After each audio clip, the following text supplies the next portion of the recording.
Andyan sa panig ninyo yung promotor ng Bendalo. So hanggang ngayon, puro Bendalo ang nangyayari. Puro pamimilipit sa batas eh. Tapos nung makalipas ang ilang parang matapos yun siya parang ang dating ipinilalabas pa nila sa media at social media na para bagang kontrabida kayo. Kayo kasi kinukontra nyo raw yung confirmation ng 5. Hindi ako kontra ron. Kung talagang wala silang kasalanan, alam ko rin na maaaring wala silang kasalanan. Yun, opo. Maliban lang doon sa pagkukulang nila na mag-submit ng dokumento kasi sa kanila dapat yun eh. Sa kanila manggagaling. Ang initiative ng manggagaling sa kanila, May 14 halimbawa ang birthday mo, dapat sana before that, nakumpleto mo na para ganap kang walang kasalanan. Di ba?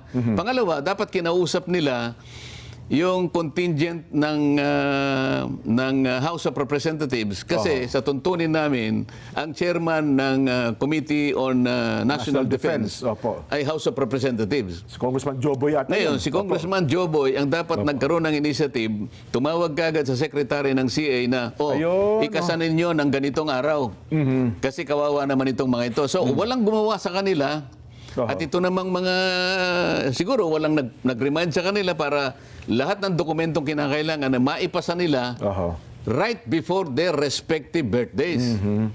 Kaya pala nung hinahanapan nyo ng paliwanag, walang makapagpaliwanag nung tinatanong nyo po sila, pati yung sekretary. Sinasabi ko na lang, huwag na kayo makipag-argumento kasi sabi ko, hindi naman ako nag-o-object.